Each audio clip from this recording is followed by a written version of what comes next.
So when we're wiring a historic room and we are bringing it up to current modern codes, there are things that we have to do in order to get wires where they need to go. This is a great example for you because here you see a couple different things. Number one, we've got this hole open pretty large. And the reason we did that is you've got a number of things going on behind the wall here.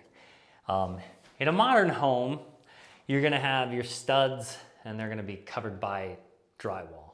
And that's pretty much the extent of it, some plastic boxes in there. In this home, what we found today when we were opening up these holes is we found these horizontal studs or pieces of lumber that were placed horizontally between the studs. A lot of times that can be called a fire break.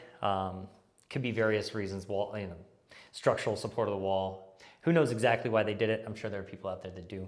But for our purposes, we need to work around it because what we need to do is we need to get wires, new wires, to the switch location, the light location above, and all the outlets in each one of these rooms. We've got 100-year-old horsehair plaster to work with. We've got wooden lath behind it, and now we find we've got these horizontal structures to get through as well. So that requires us to open up a little bit more of the plaster here because we're gonna have to drill holes to get wires from the attic above down to these locations. This is also a good example. You can see here, this is a really good one. This, you might be wondering what in the world is going on there. This is an old fish tape. And what this shows us is that once upon a time, there were electricians who did their very best to get wires into place without opening the plaster. And they abandoned this fish tape in here, and here it lives today. It's not until we open the wall that we find it. But also in this case, you see a great example of one of our knobs for the knob and tube wiring. You see the wire coming up into this box. This is an old version of knob and tube wiring. It's got this really strange insulation on it that was kind of turn of the century technology back then that we're going to do away with. Old metal boxes.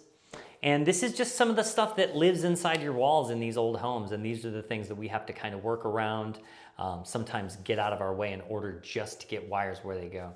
So when you're doing a project like this, you've got to keep in mind that it's always kind of a one step forward, two step backwards process because we aren't sure what we're going to run into in the walls. Is it still original from, in this case, the early part of the 1900s? Have people come in on the back end and abandoned fish tapes in the wall? What sort of things are we going to run into? So a lot of times we don't know till we start opening the walls. We try to minimize the holes as much as possible, as Josh was mentioning, because the plaster repair on the back end is another endeavor that the homeowner will have to take on. But in some cases, we just have to, we're working with what we have here. And in this case in particular, we've got to solve for X, and X is this horizontal stud in the wall.